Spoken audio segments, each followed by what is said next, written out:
So I have both windows open, but I take the marquee selection and just go around this part. It's all in one layer, and under the layer just go to New, and it has where you can cut this or copy it. And I'm going to just start to cut these pieces apart. You notice on this layer that it's cut out of this section. Okay, and then while this layer is selected, I'm just going to click on the title and just call it Face. And with this part that's highlighted around here, I'm going to take the Magic Wand tool, and when you take a look up here, you have selection to start with, all these options. It'll add a selection, subtract, or intersect, and then it goes to what it calls the tolerance, and the tolerance is set to 20, so it means that when you click on it, the pixel color of wherever you click is looking at dividing 20, so 10 to the lighter or 10 to the darker side of that, and it selects all those pixels there. So while they're selected, I'm just going to hit the delete key, and all those pieces now select, and then select deselect is just Command D. And so now I have this first part of this character cut right out of the page, and I'll keep coming back to this to separate some sections just to get it set up.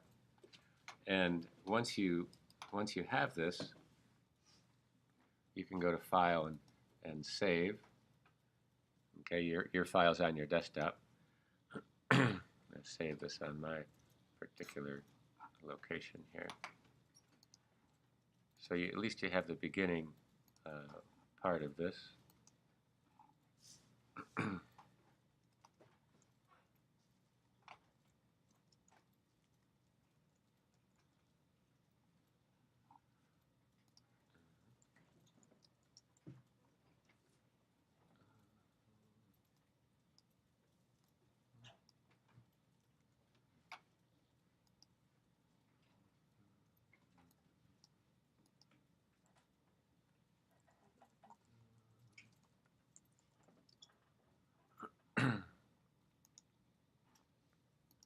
And so you have the initial beginning part of this.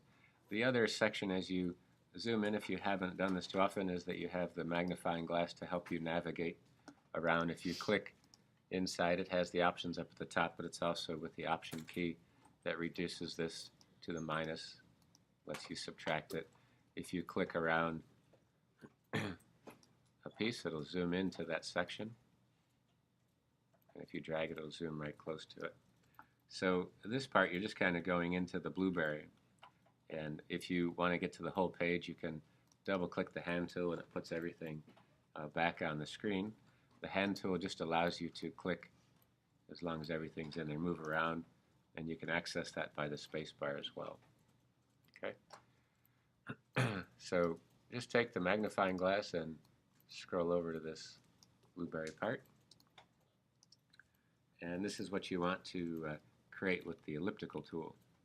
So inside the marquee tool of a rectangle, just select the elliptical tool, and you'll notice that this image is pixelated. When the closer you get to it, you can actually see the pixels. When I draw the marquee selection, it's an elliptical shape. When I hold the Shift key down, it stays a circle. As long as I keep the mouse held down, I can hold the space bar, and it allows me to move the entire selection.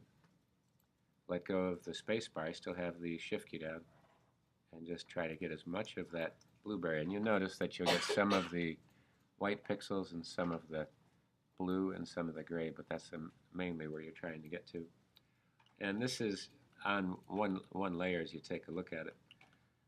Again, if you deselect it, you can start from scratch there. And I'll show you one other thing. If you hold the Option key and click, it'll move it from the center out, and the Shift key again keeps it in a circular location. You can tell it's not a perfect circle. The other way to zoom out is Command plus or minus. So just gonna kind of move that section there. And this part, we're going to actually create the eye. If you can see the eye on the blueberry carrot there. So that's where this section is going. And when the mouse has the selection tool of the marquee, and you go over the center of the selection and move it, you just move the selection. But when you get the move tool, whatever you have on that layer, and I have to go down to the initial layer to make sure that's highlighted, it'll let me drag and put this right on the center there. So see if you can't go ahead and pop those two. When you take a look at the layers now, you have the face layer, and now you have, I'm going to try to create the eyes. So when you take a look at this section, you want to make another circular selection around the caret part. So you can deselect and try the option center out with the shift key. And again, you can use the space bar to adjust it. Let's see how it looks. And then once you have it on this bottom layer, go to Layer, New, and Cut. And you'll see again that this part comes here. And just double click the name of the layer and put I on it right there. Okay. And now I'm just using Command minus to zoom out a little bit. Take the Move tool, and up here it has Auto Select, so I'm just going to leave that highlighted temporarily. I'm just going to drag the eye over to the face, and you notice it's going behind it. The reason is the layer stacking order, I'm just a little lower, so I'm just going to drag that up to the top. And drag and place the eye right there. And while one eye is highlighted, I'm just going to hold the option and duplicate it across with the shift key just to keep it horizontal. And that gives me the second eye there. So the eyes are on two separate layers. To merge these, I'm just going to select one, hold the shift key, select the other.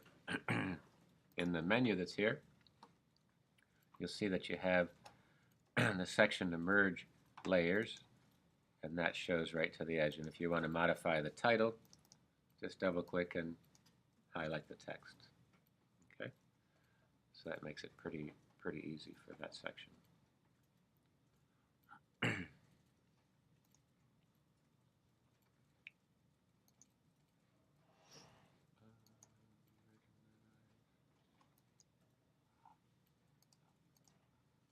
Now the next part is the mouth. So you can also hold the Command and spacebar down. Lets you take the zoom in tool and take the elliptical section and try to spacebar it up there. Use that part, see how big you can make it. It's not a perfect circle, but an ellipse. And since it's a mouth, fits perfectly. And then while it's on this background layer, just go to Layer, New, and cut it. And give it a title, Mouth. And just drag this right above the face in the stacking order of the picture. Command minus, just going to use the space bar to move it over. Take the selection tool. I still have it on auto select, so I can just go ahead and place the mouth right over there. Using the magic wand tool, if you zoom into this tomato for the nose, just kind of click on it or click and drag. Spacebar again lets you bring it across. Make sure that you're on the bottom layer that has the image. And then in the magic wand tool, you have two tools. Just make sure the magic wand is selected. It's on a new selection. And here's the tolerance is set to 20. Again, it's taking similar colors that are lighter and darker for that piece. And here, just going to take a look. When I click right onto this section, it grabs the color where it clicks on that's closest to it, and it's called Contiguous, meaning whatever is next to the pixels that you do. And if I click off to the side or in the lighter values, you see it's picking up some of that down here. So we've talked a little bit about this with the color. I can increase the tolerance, and just by setting that up here, I can create this to 50. And again, it's still on a new selection. And when I click on it, it grabs a little bit more of this. And I can either hold the shift key or click on the icon right here that's adding to it. And as I go through it, it grabs the colors this time for that selection. So while it's on this layer, just go to Layer, New, and Cut. And again, just going to give it a title and just drag it above the stacking order of the face layer and zoom out just so I can see where I'm headed. Use the space bar a little bit. And just move this layer right to the nose. And again, I can use the arrow keys up or down, right or left, to help me position that section there. And that gives you the face. So if you take a look at the Lasso Tool, you have the Lasso, Polygon, Magnetic. So the Lasso Tool starts off. And when you zoom in, the spacebar again is trying to see if you can click and trace around this shape. And just to show you, when I come down here and let go, it makes that selection. The Shift key allows me to scoop it up and make some more. And the Option does the opposite, takes it away. Okay? And deselect deselects it, lets you start over. So you just have to be careful as you go through this because you're trying to add things as you go through, so you're going from one section to the next. So depending on which way you like to work, I just kind of, and you can modify it as you're done with the selection, but as I drag the mouse across here, before I let go of the mouse, I hold the Option key down, and it turns into the Polygon Lasso Tool, which has the serrated edge of this noodle. So I'm clicking, but I do have the Option held down because I've selected the other tool by doing that. And I click here and hold the mouse down, let go of the Option. It lets me pick it up on the other side and come all the way around. Hold the Option key, let go of the mouse, and now it turns. So it takes a little coordination between the two mice as you're clicking them back and forth here. And again, it's not a super sharp image. You're trying to create it as you go. And when you get to the end, usually it'll click there for you, and that gives you this selection. Okay. On the bottom layer again, just go to Layer, New, and Cut. And I'm just going to double click the title and just call it Tie. And take the Selection tool and just drag it above the face. I'm going to double click on the Hand tool, which puts me back in the screen, and select and just put the tie right down here. Okay. Now you'll notice that in the picture it's a little squished. I happen to have the free Transform Control Tools option clicked, so I can modify and squish the tie a little bit and place it right there. And go ahead and hit OK.